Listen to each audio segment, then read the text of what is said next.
മോട്ടറോളയുടെ motto G71 5G എന്ന പുതിയൊരു smart phone ഇപ്പം ഇന്ത്യൻ മാർക്കറ്റിൽ ലോഞ്ച് ചെയ്തിട്ടുണ്ട്. ഈ ഒരു ഫോൺ 19,000 രൂപ പ്രൈസ് റേഞ്ചിലാണ് വരുന്നത്. ഇപ്പം ഇന്ത്യൻ മാർക്കറ്റിൽ ലോഞ്ച് ചെയ്യുന്ന മിഡ് റേഞ്ച് സെഗ്മെൻറ്റിൽ വരുന്ന 5G ഫോണുകളുടെ പ്രശ്നം എന്താണെന്ന് വെച്ചാൽ മറ്റ് പല ഫീച്ചേഴ്സിൻ്റെ കാര്യത്തിലും പല കോംപ്രമൈസും കാര്യങ്ങളൊക്കെ വരാറുണ്ട്. മോട്ടോ G71 5G എന്ന ഫോണിൽ ഇതുപോലുള്ള കോംപ്രമൈസുകൾ വരുന്നുണ്ടോ എന്നുള്ളതാണ് ചോദ്യം. അതുപോലെ തന്നെ കോംപ്രമൈസ് വരികയാണെന്നുണ്ടെങ്കിൽ അതെന്തൊക്കെയാണ് എന്നുള്ളതാണ്. എന്തായാലും ഈ ഒരു വീഡിയോയിൽ നമ്മൾ നോക്കാൻ പോകുന്നത് മോട്ടോ G71 5G എന്ന ഫോണിൻ്റെ വിശേഷങ്ങളാണ്. ആദ്യം നമ്മൾ ഡിസ്പ്ലേയുടെ കാര്യം നോക്കുകയാണെന്നുണ്ടെങ്കിൽ മോട്ടോ G71 5Gയിൽ 6.4 ഇഞ്ചിൻ്റെ ഫുൾ HD+ ഡിസ്പ്ലേ ആണ് വരുന്നത്. എടുത്തു പറയേണ്ട കാര്യം ഈ ഒരു ഫോണിൽ AMOLED ഡിസ്പ്ലേ കൊടുത്തിട്ടുണ്ട്. ഇപ്പോൾ നമ്മൾ 5G ഫോണുകളുടെ കാര്യം മാത്രം നോക്കുകയാണെന്നുണ്ടെങ്കിൽ ഈ ഒരു പ്രൈസ് റേഞ്ചിൽ എല്ലാ ഫോണുകളിലും IPS LCD പാനലാണ് വരുന്നത്. അപ്പോൾ നമ്മൾ 5G ഫോണുകളുടെ കാര്യം മാത്രം നോക്കുകയാണെന്നുണ്ടെങ്കിൽ AMOLED ഡിസ്പ്ലേ എന്നുള്ളത് എടുത്തു പറയേണ്ട ഒരു ഫീച്ചറാണ്. അതല്ല 4G ഫോണുകളുടെ കാര്യം കൂടി കൺസിഡർ ചെയ്യുകയാണെന്നുണ്ടെങ്കിൽ ഈ ഒരു പ്രൈസ് റേഞ്ചിൽ പല ഫോണുകളിലും AMOLED ഡിസ്പ്ലേ വരുന്നുണ്ട്. അപ്പം അത് എടുത്തു പറയേണ്ട ഒരു കാര്യമല്ല. പിന്നെ ഈ ഫോണിൽ കൂടിയ റിഫ്രഷ് റേറ്റും സപ്പോർട്ട് ചെയ്യുന്നില്ല. 60 ഹെർട്സിൻ്റെ റിഫ്രഷ് റേറ്റുമായിട്ടാണ് ഈ ഒരു സ്മാർട്ട് ഫോൺ വരുന്നത്. 5G ഫോണുകളുടെ കാര്യം മാത്രം നമ്മൾ കൺസിഡർ ചെയ്യുമ്പോൾ അത് തിരക്കേടില്ല. കാരണം ഈ ഒരു പ്രൈസ് റേഞ്ചിൽ വരുന്ന പല 5G ഫോണുകളിലും നമുക്ക് AMOLED ഡിസ്പ്ലേ എന്നുള്ള ഫീച്ചർ പോലും കിട്ടുന്നില്ല. എന്നാൽ ഈ ഒരു ഫോണിൽ അത് നമുക്ക് കിട്ടുന്നുണ്ട്. പക്ഷേ നമ്മൾ 4G ഫോണുകളുടെ കാര്യം കൂടി കൺസിഡർ ചെയ്യുകയാണെന്നുണ്ടെങ്കിൽ ഈ ഒരു പ്രൈസ് റേഞ്ചിൽ ചില ഫോണുകളിലൊക്കെ AMOLED ഡിസ്പ്ലേയും അതുപോലെ തന്നെ കൂടിയ റിഫ്രഷ് റേറ്റ് എന്നുള്ള ഫീച്ചർ നമുക്ക് ഒരുമിച്ച് കിട്ടുന്നുണ്ട്. അപ്പോൾ കൂടിയ റിഫ്രഷ് റേറ്റ് ഇല്ലാത്തത് 4G ഫോണുകളുടെ കാര്യം കൂടി കൺസിഡർ ചെയ്യുമ്പോൾ ചെറിയൊരു കോംപ്രമൈസ് ആയിട്ട് പറയേണ്ടി വരും. പിന്നെ ഈ ഫോണിൽ പഞ്ചോൾ ഡിസ്പ്ലേ ആണ് വരുന്നത്. പഞ്ചോൾ വരുന്നത് ടോപ്പ് സെൻറ്റർ ഭാഗത്തായിട്ടാണ്. 20:9 എന്നുള്ള ആസ്പെക്ട് റേഷ്യോയിലാണ് ഈ ഒരു സ്മാർട്ട് ഫോൺ വരുന്നത്. പിന്നെ ഈ ഫോണിൻ്റെ പീക്ക് ബ്രൈറ്റ്നസ് വരുന്നത് 700 നിറ്റ്സ് ആണ്.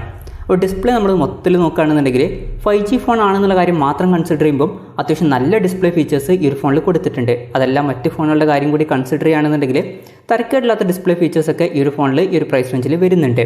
പിന്നെ ഈ ഫോണിൻ്റെ വെയിറ്റ് വരുന്നത് ഏകദേശം 179 ഗ്രാമാണ്. അപ്പോൾ അത്യാവശ്യം വെയിറ്റ് കുറഞ്ഞ ഒരു ഫോണാണ് മോട്ടോ G71 5G എന്ന ഫോൺ. തിക്നെസ് വരുന്നത് 8.49 mm ആണ്. പിന്നെ ഫോണിൻ്റെ ഫിംഗർ പ്രിൻറ്റ് സെൻസർ ഫോണിൻ്റെ ബാക്കിലാണ് കൊടുത്തിരിക്കുന്നത്. Side mounted fingerprint sensor കൊടുത്തിരുന്നെങ്കിൽ കുറച്ചും കൂടി നന്നായനെ. പിന്നെ ഫോണിൻ്റെ ബാക്കിൽ പ്ലാസ്റ്റിക് ബാക്ക് ബോഡിയാണ് വരുന്നത്. ഈ ഒരു ഫോണിൽ IP52 റേറ്റിംഗ് സപ്പോർട്ട് ചെയ്യുന്നുണ്ട്. ഈ ഒരു ഫോണിൻ്റെ 2 കളർ വേരിയൻസ് ഇപ്പോൾ ഇന്ത്യയിൽ ലോഞ്ച് ചെയ്തിട്ടുണ്ട്. ആർട്ടിക് ബ്ലൂവും അതുപോലെ തന്നെ നെപ്റ്റ്യൂൺ ഗ്രീനും. ഇനി പ്രൊസസ്സറിൻ്റെ കാര്യം പറയുകയാണെങ്കിൽ സ്നാപ്ഡ്രാഗൺ 695 എന്ന പ്രൊസസ്സറുമായിട്ടാണ് ഈ ഒരു സ്മാർട്ട് ഫോൺ വരുന്നത്. ഈ ഒരു പ്രൊസസ്സറുമായിട്ട് വരുന്ന ഇന്ത്യയിലെ ആദ്യത്തെ ഫോണാണ് മോട്ടോ G71 5G എന്ന ഫോൺ. എടുത്തു പറയേണ്ട കാര്യം ഇതിൽ 5G സപ്പോർട്ട് ചെയ്യുന്നുണ്ട്. ഈ ഒരു ഫോണിൽ 13ഓളം 5G ബാൻഡ്സും കൊടുത്തിട്ടുണ്ട്. അത് വളരെ നല്ലൊരു കാര്യം തന്നെയാണ്. പിന്നെ ഈ ഒരു പ്രൊസസ്സറിൽ Adreno 619 എന്നുള്ള GPU ആണ് വരുന്നത്. ഈ ഒരു പ്രൊസസ്സർ 600 സീരീസിൽ വരുന്ന പ്രൊസസ്സർ ആണെങ്കിലും അത്യാവശ്യം പവർഫുൾ ആയിട്ടുള്ള ഒരു പ്രൊസസ്സർ തന്നെയാണ്. സ്നാപ്ഡ്രാഗൺ 750G എന്ന പ്രോസസ്സറിനേക്കാളൊക്കെ കുറച്ചും കൂടി ബെറ്റർ ആയിട്ടുള്ള ഒരു പ്രോസസ്സറാണ് ഈ ഒരു സ്നാപ്ഡ്രാഗൺ 695 എന്ന പ്രോസസ്സർ. അപ്പോൾ 19,000 രൂപ പ്രൈസ് റേഞ്ചിൽ ഈ ഒരു പ്രോസസ്സർ അത്യാവശ്യം നല്ലൊരു പ്രോസസ്സറാണ് എന്ന് തന്നെ പറയാവുന്നതാണ്. പിന്നെ ഈ ഫോണിൽ 6GB RAM ആണ് വരുന്നത്. 128GB ഇൻറ്റേർണലും വരുന്നുണ്ട്. LPDDR4Xൻ്റെ റാമാണ് ഈ ഫോണിൽ ഉപയോഗിച്ചിരിക്കുന്നത്. പിന്നെ UMCP സ്റ്റോറേജ് ടൈപ്പാണ് ഈ ഫോണിൽ വരുന്നത്.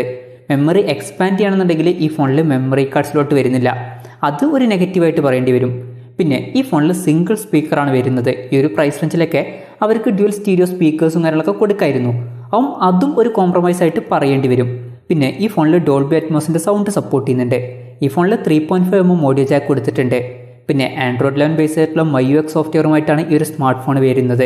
ഈ ഒരു ഫോണിൽ ആൻഡ്രോയിഡ് 12ൻ്റെ അപ്ഡേറ്റ് ലഭിക്കും എന്നുള്ള കാര്യം മോട്ടറോള ഇപ്പോൾ കൺഫേം ചെയ്തിട്ടുണ്ട്. അതുപോലെ തന്നെ 2 കൊല്ലത്തിന് സെക്യൂരിറ്റി അപ്ഡേറ്റ്സും കാര്യങ്ങളൊക്കെ ലഭിക്കുന്നതായിരിക്കും.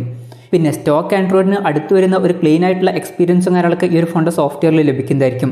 സോഫ്റ്റ്വെയറിൽ പരസ്യം വരുന്ന പ്രശ്നം ഉണ്ടാവില്ല. പിന്നെ സെക്യൂരിറ്റിക്ക് വേണ്ടിയിട്ട് തിങ്ക് ഷീൽഡ് എന്നുള്ള ഫീച്ചർ ഈ ഒരു ഫോണിൽ വരുന്നതായിരിക്കും. ക്യാമറയുടെ കാര്യം പറയുകയാണെങ്കിൽ ഫോണിൻ്റെ പിന്നിൽ ട്രിപ്പിൾ ക്യാമറ സെറ്റപ്പാണ് വരുന്നത്. 50 മെഗാപിക്സലിൻ്റെ f1.8 അപ്പേഴ്സിൽ വരുന്ന മെയിൻ ക്യാമറ സെൻസറാണ് ഈ ഒരു ഫോണിൽ വരുന്നത്. രണ്ടാമത് 8 മെഗാപിക്സലിൻ്റെ f2.2 അപ്പേഴ്സിൽ വരുന്ന അൾട്രാ വൈഡ് ആംഗിൾ ലെൻസ് വരുന്നുണ്ട്. ഈ ഒരു സെൻസർ തന്നെയാണ് ഡെപ്ത് സെൻസിങ്ങിനും ഉപയോഗിക്കുന്നത്. പിന്നെ മൂന്നാമത് 2 മെഗാപിക്സലിൻ്റെ ഒരു മാക്രോ ലെൻസും വരുന്നുണ്ട്. സെൽഫി ക്യാമറയുടെ കാര്യം പറയുകയാണെങ്കിൽ ഫ്രണ്ടിൽ 16 മെഗാപിക്സലിൻ്റെ f2.2 അപ്പേഴ്സിൽ വരുന്ന സെൽഫി ക്യാമറ ആണ് വരുന്നത്. പിന്നെ ഈ ഫോണിൽ 5000 mAh ബാറ്ററി കൊടുത്തിട്ടുണ്ട്. 33 വാട്ടിൻ്റെ ഫാസ്റ്റ് ചാർജിങ് സപ്പോർട്ട് ചെയ്യുന്നുണ്ട്. പിന്നെ Type-C ചാർജിംഗ് പോർട്ടുമായിട്ടാണ് ഈ ഒരു സ്മാർട്ട് ഫോൺ വരുന്നത്. വിലയുടെ കാര്യം പറയുകയാണെങ്കിൽ ഈ ഫോണിൻ്റെ വില വരുന്നത് 18,999 രൂപയാണ്. ഫ്ലിപ്കാർട്ട് വഴിയാണ് ഈ ഫോണിൻ്റെ സെയിൽ നടക്കുന്നത്. ജനുവരി 19-നാണ് ഈ ഫോണിൻ്റെ ആദ്യത്തെ സെയിൽ. എന്തായാലും നമ്മൾ ഓവറോൾ നോക്കുകയാണെന്നുണ്ടെങ്കിൽ ഒരു 5G ഫോൺ എന്ന രീതിയിൽ ഈ ഒരു ഫോണിൽ കൂടി റിഫ്രഷ് റേറ്റ് സപ്പോർട്ട് ചെയ്യുന്നില്ല. അതുപോലെ തന്നെ ഡ്യുവൽ സ്റ്റീരിയോ സ്പീക്കേഴ്സ് കൊടുത്തിട്ടില്ല. ഇങ്ങനെ 1-2 കോംപ്രമൈസേ വരുന്നുള്ളൂ. ഈ ഒരു പ്രൈസ് റേഞ്ചിൽ വരുന്ന മറ്റ് 5G ഫോണുകളിലൊക്കെ ഇതിലും കൂടുതൽ കോംപ്രമൈസും കാര്യങ്ങളൊക്കെ വരുന്നുണ്ട്. അതൊക്കെ വെച്ച് നോക്കുമ്പം ഈ ഒരു പ്രൈസ് റേഞ്ചിൽ വരുന്ന ഏറ്റവും ബെസ്റ്റ് ആയിട്ടുള്ള 5G ഫോണാണ് മോട്ടോ G71 5G എന്നൊക്കെ പറയാവുന്നതാണ്. എന്തായാലും മോട്ടോ G71 5G എന്ന ഫോണിനെ പറ്റിയിട്ടുള്ള നിങ്ങളുടെ അഭിപ്രായം ജസ്റ്റ് ഒന്ന് കമൻറ്റ് ചെയ്യുക.